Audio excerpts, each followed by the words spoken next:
Enrico Pizza. Ma molto brevemente, visto l'ora, io volevo confermare che il Centro Culturale Islamico è aperto, apertissimo, ho avuto occasione di frequentarlo, di essere stato loro ospite, e chiedere, come fa caro amico Diego Volpe Pasini, parlate in italiano quando siete tra le vostre comunità. Beh, vorrei sentire uno stesso discorso fatto al Fogoral Furlan di Buenos Aires o di New York e dire non parlate in friulano. Allora, non è questo, l'italiano lo parlano, non è questo il modello culturale. Non t'ho demagogia e non t'ho interrotto.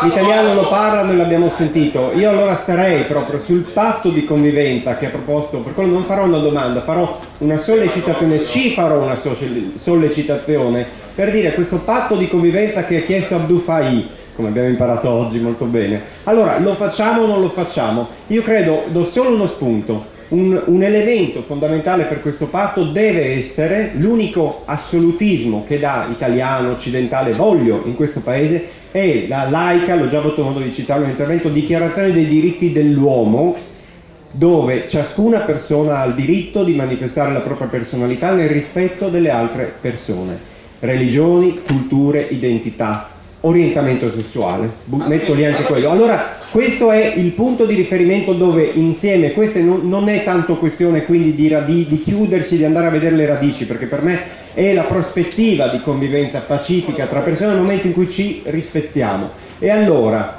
Diego, proponi la bandiera. Io quando hanno fatto i fratelli musulmani, i nostri amici hanno fatto la manifestazione per la liberazione di Gabriele Torsello in piazza Venerio, io sono andato. Tu non c'eri, ma non c'erano tantissimi altri italiani che dicono non fanno niente per noi, sono con il terrorismo, non chiedono, non parlano in italiano. Loro chiedevano in italiano: liberate Gabriele Torsello. Quindi ci sono le occasioni, adesso hai lanciato una proposta, portiamo una bandiera italiana. Ti dico, facciamo un'iniziativa insieme, mettiamoci anche una bandiera di Udine, del gonfalone di Udine, su questo centro culturale. Facciamo vedere, ma non così, non imposta, non aggrappata. Facciamo un'iniziativa, lavoriamoci insieme, spieghiamo il significato di questa loro bandiera e, come è stato fatto più volte, contaminiamo. Ma io dico che come consiglieri comunali noi la potremmo regalare. Lancio questa provocazione a Diego Volpe Pasini e chiediamo c'è anche la telecamera, ma non ho problemi a smentire. Facciamola insieme, regaliamo insieme questa bandiera di Udine ai nostri amici musulmani. Grazie. Scusa Pizza, scusatemi, io sono in un ambiente ostile, lo so benissimo, ma sono venuto apposta, ragazzi.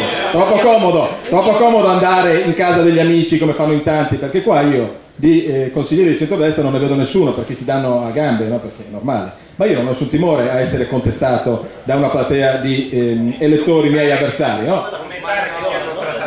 No, infatti, ma io sono felice, anzi, quando mi trattano male è ancora meglio. Però bisogna essere chiari e dire le cose. Bravo. E dire le cose come stanno.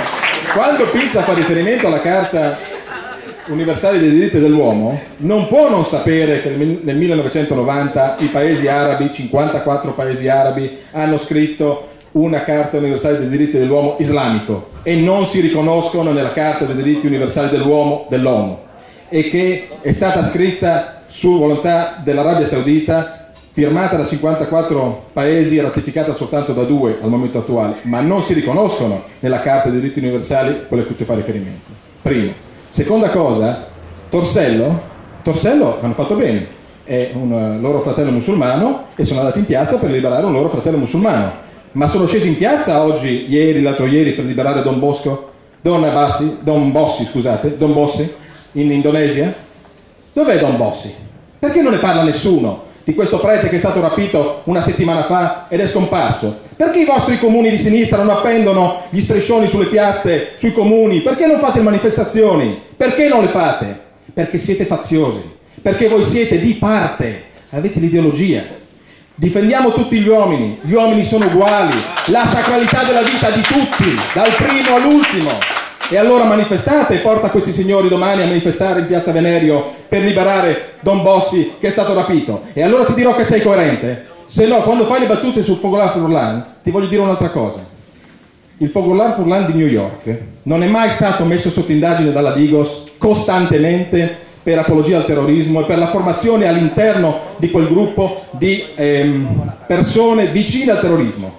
Dal gruppo islamico di Udine sono stati espulsi, mandati via alcuni algerini non sospettati, confermati di essere appartenenti della Jihad islamica, una delle organizzazioni terroriste, quella che diceva Aziz prima, che ha sgozzato 200.000 persone nella sua terra.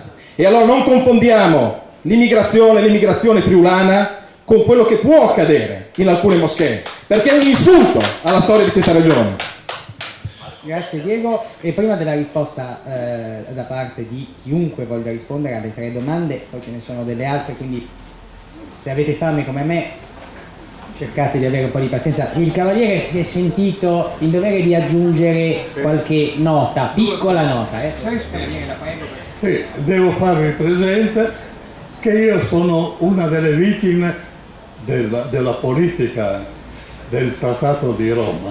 Sono un istriano, un esule istriano, e quando sono arrivato a Udine, scappato dalla foiba, perché avvertito da un amico, sono sceso dal treno e in piazza, alla rotonda di via Roma, mi chiama uno per nome, mi giro, era un mio compagno di guerra della Libia e mi ha portato subito dal capo della Montecatini: gli devi dare un posto di lavoro perché vedi che è scappato via, non ha né vestiti né niente. Sono scappato con lui e siamo andati dal direttore della Montecatini, poi quello lì mi ha portato in piazza del Duomo qua, che era l'ufficio dello statistico, e il dottor Angeli mi ha assunto subito come capo ufficio e ha continuato a darmi delle diarie